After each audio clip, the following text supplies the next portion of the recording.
Hi everyone, my name is Tony Hollowitz. In this real quick tutorial, I want to show you how to make sure that Act Connect Link is running on your computer.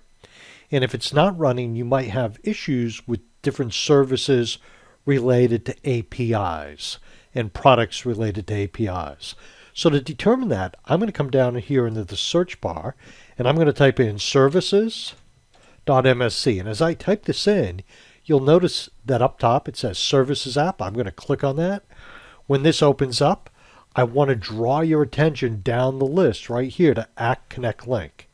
I want you to observe that it says running, and that tells me everything is working as designed. If for some reason it wasn't running, on the left-hand side you could click on Restart to get it running, or Start if it's not running. So just a variation on a theme, but that's how you make sure Act Connect Link is running. Very simple. Thank you very much.